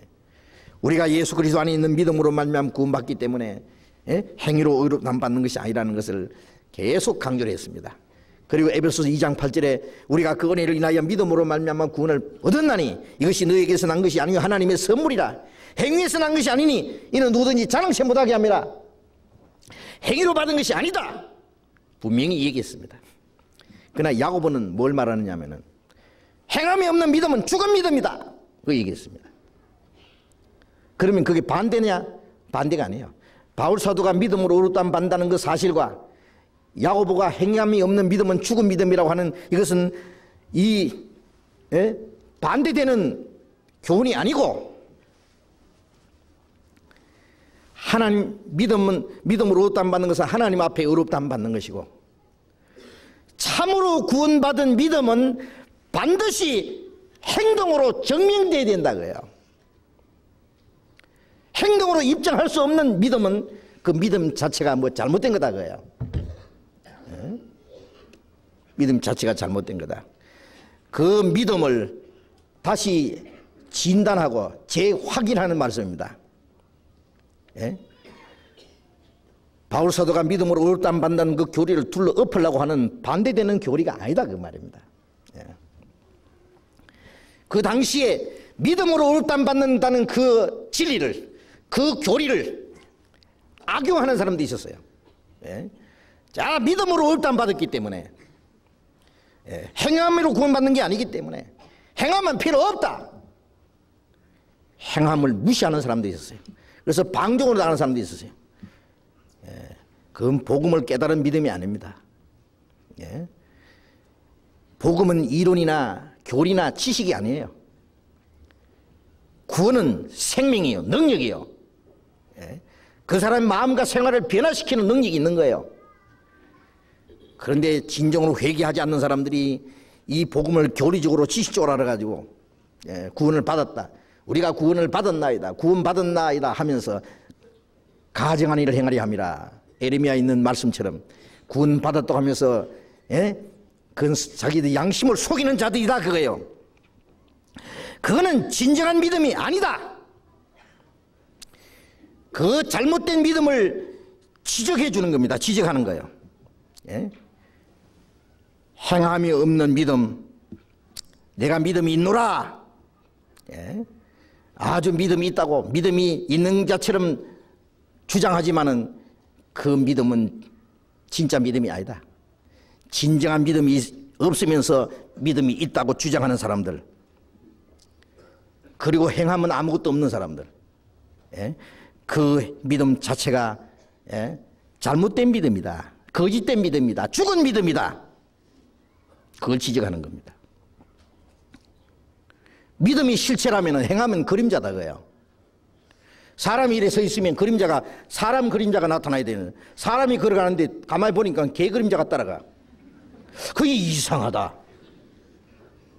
지금 귀신이냐 사람이냐 도대체. 실체가 의심스럽다. 그런데 믿음은 하나님이 보십니다. 하나님은 믿음만 보시고도 인정하셔요. 그러나 사람은 행함이 나타나지 않으면 믿음 있는지 없는지 모릅니다. 구원받았다고 말하고 간증하지만은 그 가지고 100% 인정할 수 없습니다. 행함으로 나타나야 됩니다. 예? 믿음으로 하나님 앞에 의롭다 안 받고 구원받은 사람은 사람 앞에 행함으로 그것을 입증해 줘야 됩니다. 그렇지 않겠어요? 그런데 믿음이 있다고 큰 소리 치는데 행함은 잘못됐다. 그래도 믿음이 올바르다는 거예요? 물론 금방 천사가 되는 건 아닙니다. 구원받았다고 해서 뭐 금방 천사가 된다든지 거룩해지는 건 아니지만은 적어도 그 마음과 생활이 점점 변해야 됩니다. 구원 안 받은 사람과 구원받은 사람은 분명히 다른 겁니다. 속에 생명이 있는 사람과 없는 사람이 같을 수가 없습니다. 그런데 구원받은 사람이 구원 안 받은 사람처럼 세상에 욕심을 가지고 거짓말도 하고 예수 안 믿는 사람처럼 행동을 하고, 예? 마음이 세상에 박혀 있고 그리스도인의 냄새가 나타나지 않고, 예? 그 살아가는 생활이 믿음으로 행하지 않는다면은 뭘 보고 그 사람 구원받았다고요? 말 듣고요. 간증은 마귀도 합니다. 마귀도. 예. 하나님의 나라는 말에 있지 않다고 그랬어요. 능력이 있다고 그랬어요. 예. 그래서 가짜들이 있습니다. 가짜들이. 예. 고린도전서 15장 고린도전서 15장 2절 고린도전서 15장 2절 같이 읽겠습니다. 너희가 만일 나의 전한 그 말을 굳게 지키고 헛되이 믿지 아니하였으면 이로 말미암아 구원을 얻으리라. 내가 전한 그 말을, 그 복음을 굳게 지키고 헛되이 믿지 아니하였으면 이로 말미암아 구원을 얻으리라. 굳게 지킨다는 것은 마음에 그리고 생활에 연결되어야 되는 거예요. 그렇지 않으면 헛되이 믿는 겁니다. 헛되이 믿지 않았으면 이로 말미암아 구원을 얻으리라. 예. 그걸 자기 머리에 교리적으로 지식적으로 알고 있고 그 사실이 마음과 생활로 연결되지 않는다면 그 헛되이 믿는 겁니다. 헛되이 믿는 겁니다. 디모데전서 1장 디모데전서 1장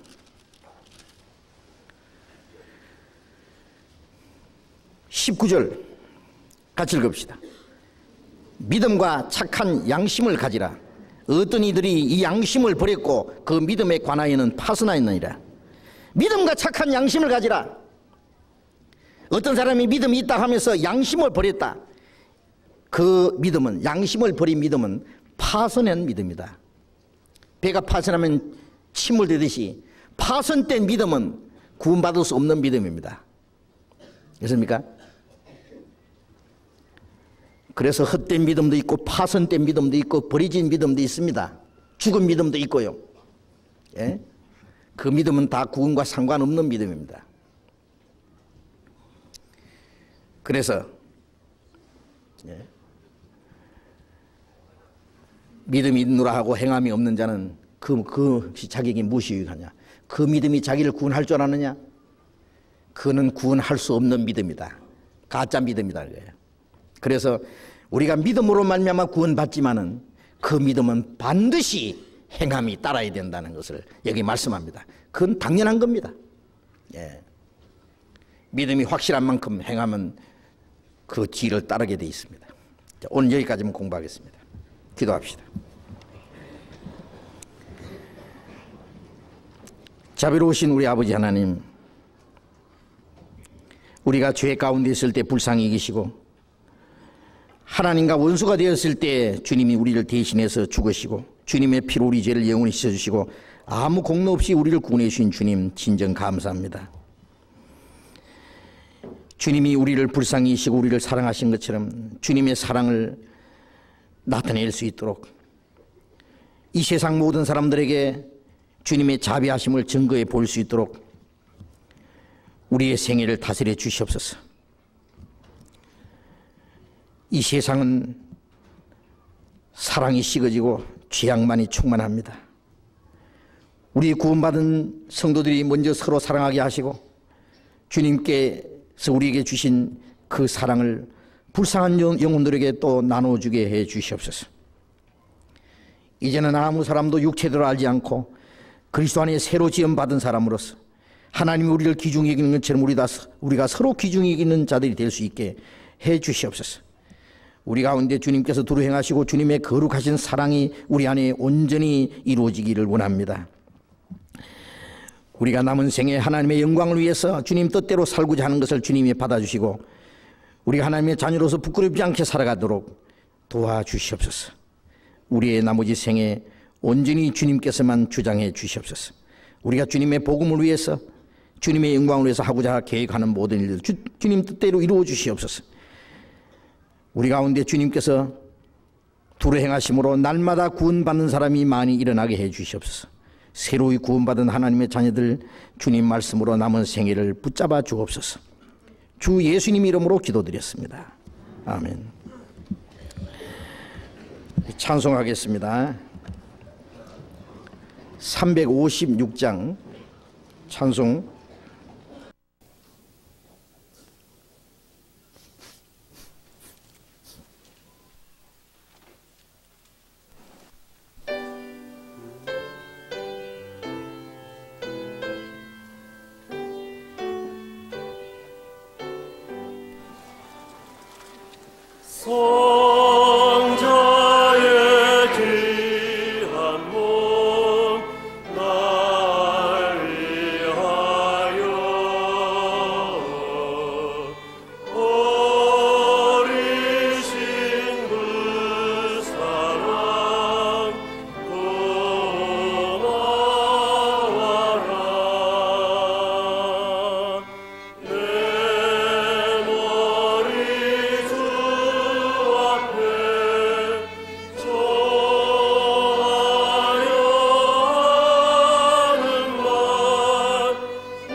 광고해 주시겠습니다.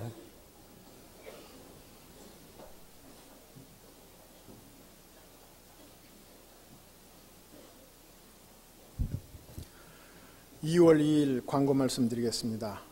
아직 모든 사람이 아마 11조, 그 다음에 선교회비, 교회학교 후원회비 새해 들어서 전부 작정하셨으리라고 믿습니다만은 아직 작정하시지 못하신 분이 있으면 저 뒤에서 안내를 받으셔가지고 청색 봉투 11조, 붉은색 봉투 선교회비, 그리고 녹색 봉투 교회학교 후원회비를 작정해 주시기 바랍니다.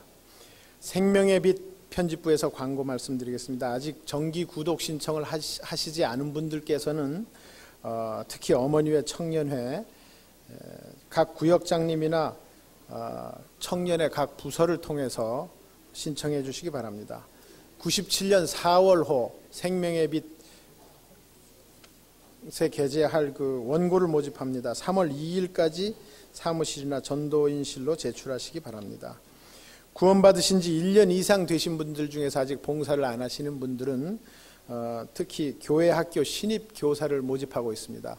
거기에 같이 전부 참여하셔서 교회 학교에 봉사해 주시기 바랍니다. 광고 말씀 마치시겠습니다. 예, 제가 잠깐만 말씀드리겠습니다. 내일부터 일본 동경에서 전도 집회를 하려고 하는데요. 일본은 참으로 전도하기가 어려운 것입니다. 위에서 기도해 주시고, 또 동경에 혹시 연구가 계신 분들은 여기 전화번호랑 다 있으니까 연락해서 전도를 받을 수 있도록 좀 안내를 해 주시기 바랍니다. 그리고 아직 그 집에 대문 앞에요, 아파트고 대문 앞에 붙이는 게 있잖아요. 우리 교회 서울중앙교회라고 붙이는 게 있어요. 그것이 아직 없는 분은요, 뒤에 안내서에 가면 근황 드립니다. 갖다가 또 대문 앞에 갖다 딱 붙이세요. 예.